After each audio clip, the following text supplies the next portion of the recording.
Bonjour Michel Torrekens, merci en tout cas de répondre à mes questions pour ce jour. Et merci déjà aussi pour la participation future à Tourner la page, où tu apparaîtras avec Joseph Douanier pour le voyage romanesque, initiatique romanesque pour la Bolivie pour Joseph Douanier et pour toi pour le Pérou. Exactement. Dans l'hirondelle des Andes. Peux-tu me parler un petit peu du livre ?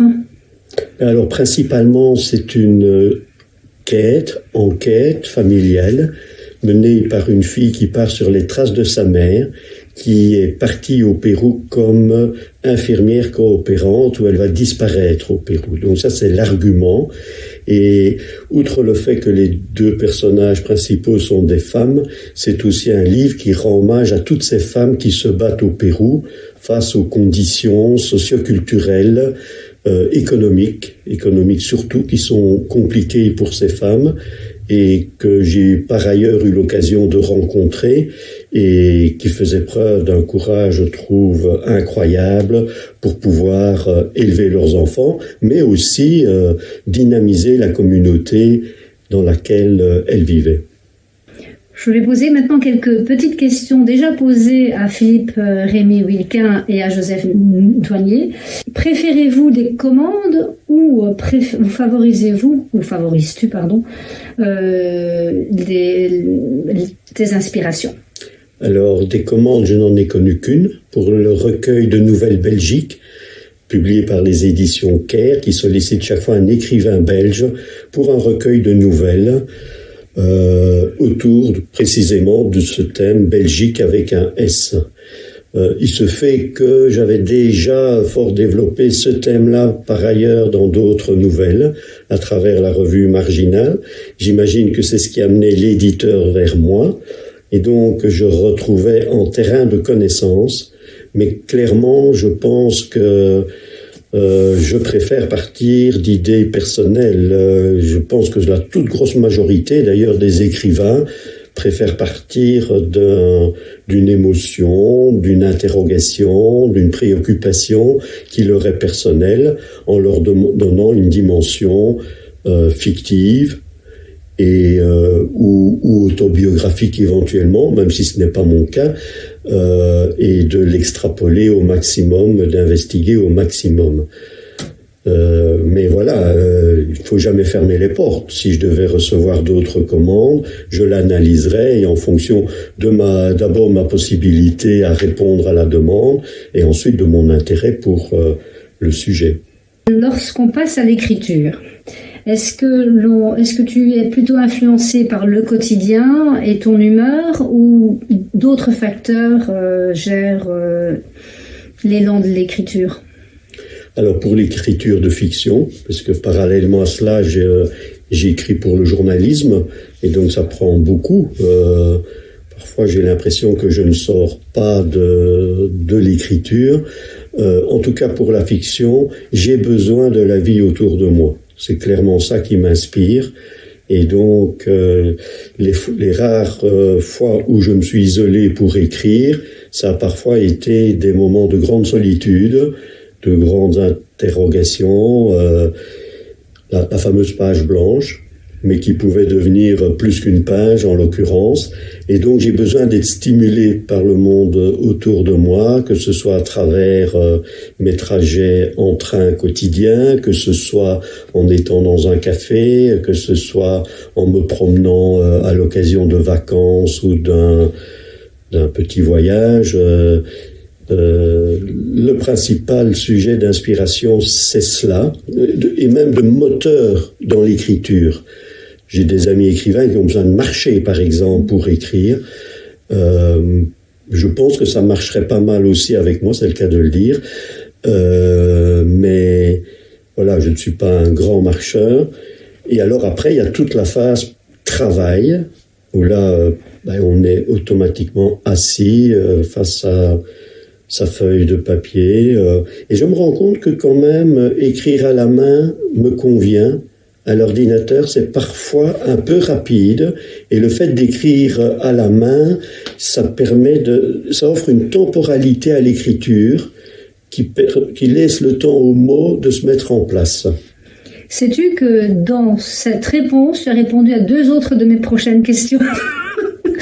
J'allais demander effectivement donc pour la feuille blanche, peur de la feuille blanche. Tu y as répondu. Ah, j'ai une anecdote. J'avais pris un jour 1 semaine de congé pour m'isoler à Ostende, face à la mer, rien que pour écrire.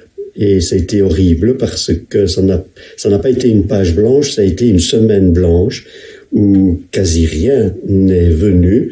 Et du coup, on peut imaginer les interrogations que j'ai pu me poser, la légitimité que je me suis posée par rapport à ce que je faisais. Et là, j'ai compris que j'avais besoin de coupures, que j'ai besoin de m'immerger.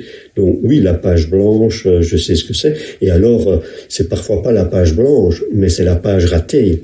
On écrit pendant 1 heure, et puis on se relit, on se rend compte qu'il n'y a pas grand-chose d'intéressant qui est sorti. Et c'est très frustrant.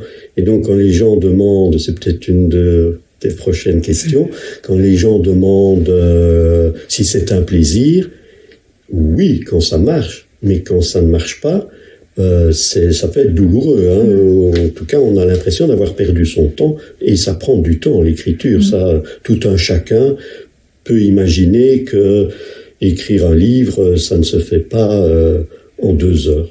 En effet, une des questions que je voulais poser, c'était par rapport à la première partie, c'était « Es-tu crayon ou stylo-bille » Alors, je suis plutôt bic sur le papier, et l'ordinateur est primordial aussi, parce que la phase de réécriture permet d'aménager pas mal de choses, d'affiner. C'est là où, par exemple, je me rends compte parfois qu'il y a une répétition des choses comme cela. Et puis après, dans l'organisation générale du manuscrit, le texte sur le roman sur lequel je travaille, je me suis rendu compte que le démarrage du roman ne fonctionnait pas.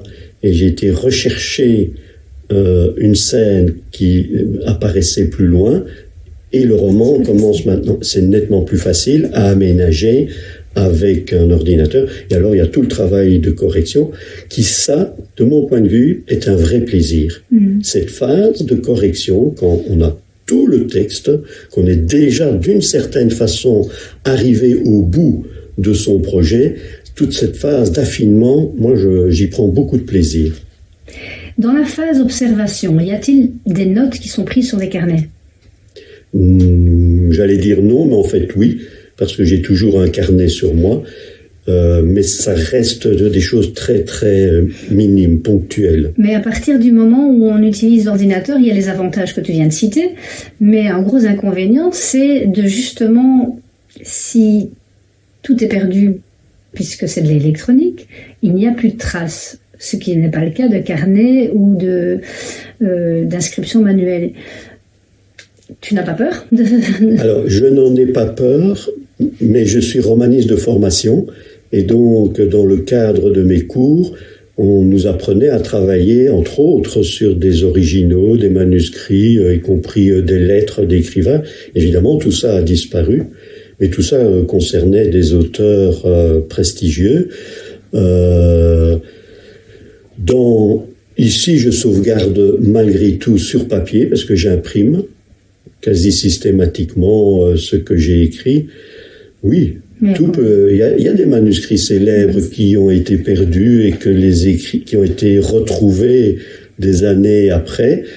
Oui, ça fait partie des aléas de la vie, de la fragilité de la vie, et oui, des choses qui peuvent se perdre, mais comme on peut perdre un objet auquel on tient, etc., etc. Est-il plus facile d'écrire un article ou un roman ou une nouvelle, enfin d'avoir l'idée du roman ou de la nouvelle en fait? Alors c'est 2 démarches tout à fait différentes. La matière première dans l'article nous est donnée par le monde extérieur, les personnes que l'on rencontre, les interviews, les reportages, voir les dossiers que l'on peut lire, voir le travail réalisé par des confrères déjà sur le sujet. Donc ça c'est nettement plus simple, même si c'est un travail.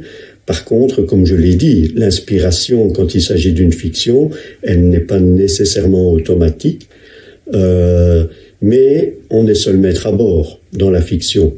Et donc, ça offre aussi une certaine facilité. L'objectivité qui est propre au travail du journaliste n'est pas obligatoire de la même façon au niveau de la fiction. Et on peut toujours dire, quand on a commis une erreur, que c'était une licence poétique.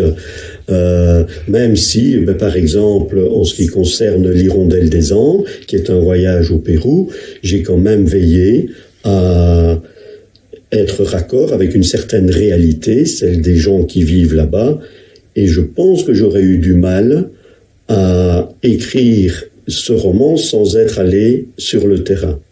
Joseph Noyer, on en a parlé pour son roman En quête de nos ancêtres, je l'ai rencontré récemment, je lui ai demandé s'il était descendu dans la mine de Potosi comme son personnage, et oui, effectivement, et il m'a montré les photos qu'il a prises sur place.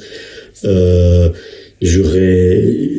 pas impossible, mais ça reste quand même assez compliqué à faire. Je l'ai fait dans l'Hirondelle des Andes.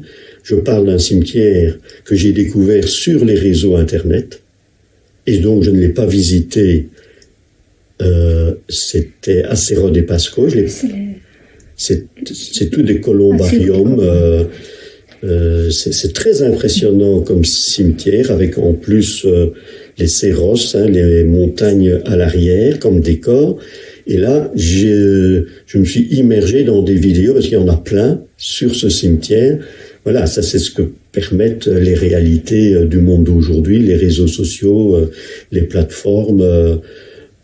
Mais il est clair que si je retourne à Cusco, non, c'était à Cusco ce cimetière. Si je retourne à Cusco, je passerai dans ce cimetière.